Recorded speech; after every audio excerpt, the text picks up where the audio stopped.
EPS news میں آپ کا استقبال ہے۔ میں ہوں آپ کا دوست محمد جاوید۔ ہم رکھیے خبروں پہ نظر، آپ رکھیے خبر نامے پہ نظر۔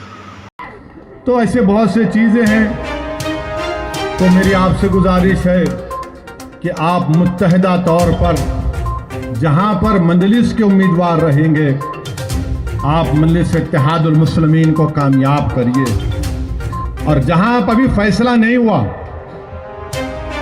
یہاں بیٹھنے والے MLAs کو بھی نہیں معلوم کہ ان کو ٹکٹ ملیں گا یا نہیں ملیں گا، سمجھے نا آپ؟ اب اس کے بعد ظاہر ہے سب پریشان ہوں گے، یہ کیا بول کے جا رہے ہیں انہوں۔ میرے کو بھی نہیں معلوم کہ میں MP کا الیکشن لڑوں گا یا نہیں لڑوں گا، یہ تو اللہ فیصلہ کرنے والا ہے۔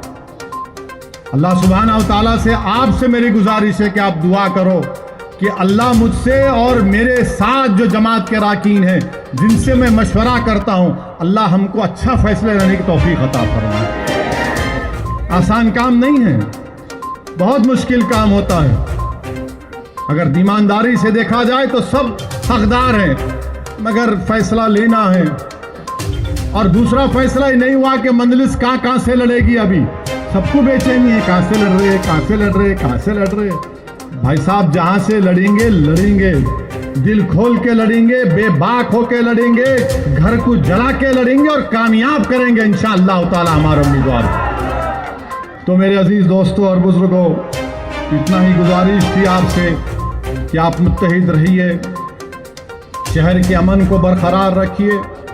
ہمارے ہندو بھائیوں کا گنیش تہوار اور عید میلاد النبی صلی اللہ علیہ وسلم ایک ہی دن پر ہے، تو میری آپ تمام سے گزارش ہے کہ شہر کے امن کو برقرار رکھیے۔ سیاسی لڑائی ہوتی رہے گی مگر امن خراب نہیں ہونا چاہیے۔